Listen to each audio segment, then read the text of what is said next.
Assalamualaikum warahmatullahi wabarakatuh. Hari ini bertemu lagi bersama saya Wilda dalam edukasi pengelolaan sampah. Sampah tidak bisa lepas dari kehidupan kita sehari-hari. Di semua lini kehidupan kita menghasilkan banyak sampah. Dan dari kita mulai lahir sampai kita meninggal juga masih menghasilkan sampah. Bagaimana kita mulai peduli mulai diri sendiri, dari keluarga kita, mulai dari rumah kita.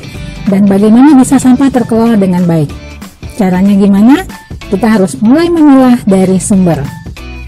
Selama ini, kalau diajak untuk memilah sampah, selalu yang ada di pikiran kita adalah beban, ketakutan, tidak bisa, malas, kemudian repot. Dan itu selalu yang muncul di setiap keluarga saat diajak untuk memilah sampah, dimanapun kita mengajak. Nah, sebenarnya apakah betul memilah sampah itu menyusahkan, merepotkan? Padahal tanpa kita sadar, kita sebenarnya sudah melakukan pemilahan sampah dari rumah. Di Indonesia, dari kota sampai ke desa, dari level pendidikan apapun, dari kehidupan masyarakat dimanapun, ternyata sudah melakukan pemilahan. Nah, sebenarnya kita di Indonesia itu sudah terbiasa memulai memilah sampah. Contohnya, ibu-ibu di dapur sudah menyiapkan tempat sampah. Di kamar mandi sudah punya tempat sampah. Tapi yang terjadi saat ini adalah sampah itu saat mau dibuang diambil di kamar mandi, diambil di dapur, kemudian dicampur. Baru diangkat dan dibawa ke TPA atau dibuang ke sembarangan, bahkan ada yang dibakar, ada yang dibuang ke sungai, dan itu tergantung kondisi di masyarakat kita.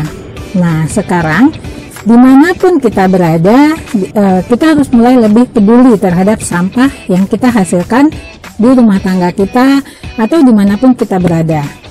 Kita harus mulai memilah sampah kita, bagaimana sampah itu bisa terkelola secara bertanggung jawab dan bisa dikelola lebih cepat, sehingga kita menghindari terjadinya penumpukan sampah di mana-mana.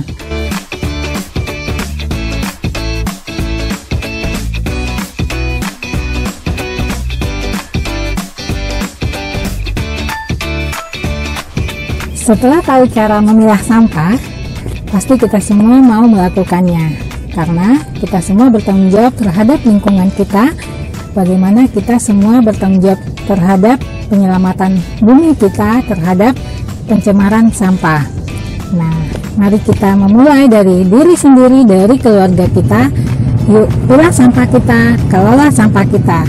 Sampai bertemu di edukasi selanjutnya tentang pengangkutan sampah terpilah. Sampahmu, tanggung jawabmu. Salam Clean and Green.